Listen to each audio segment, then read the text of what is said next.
في همته বলেছেন যাকা নাফসুল ঈমান, তোমার মনে আল্লাহ সম্পর্কে বাজে চিন্তা আসছে, আসার পরে তোমার মনটা অস্থির হয়ে গেছে, এটাই তো তোমার ভিতরে ঈমান থাকার দলিল। কারণ খালি ঘরে চোর আসে না, যেই ঘরে টাকা পয়সা জিনিসপত্র থাকে ওখানে চোর যায়।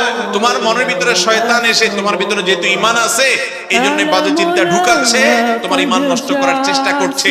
তুমি সেটা টের পেয়ে গেছো, অস্থির হচ্ছ, পেরেশান হচ্ছ, এর মানে হলো তোমার ভিতরে ঈমান আছে। এটা ঈমান থাকার প্রমাণ। তোমার টেনশনের কারণ নাই, বরং আল্লাহ শুকর আদায় করবা। আর এটাকে একেবারেই আমলে নিবা না। এরকম ইচ্ছার বাইরে মনে বাজে চিন্তা শয়তান ঢুকিয়ে দিচ্ছে, এর কারণে আপনার ঈমানের ক্ষতি হবে না, এর কারণে আপনি বেঈমান হবেন না, বরং এরকম পরিস্থিতি আসলে কয়েকটা কাজ করবেন। নাম্বার 1, এটাকে একদম আমলে নিবেন না। নাম্বার 2, খুশি হবেন যে আমার ভিতরে ঈমান আছে, এজন্য শয়তান আমাকে খোঁচাচ্ছে। কোন অমুসলিম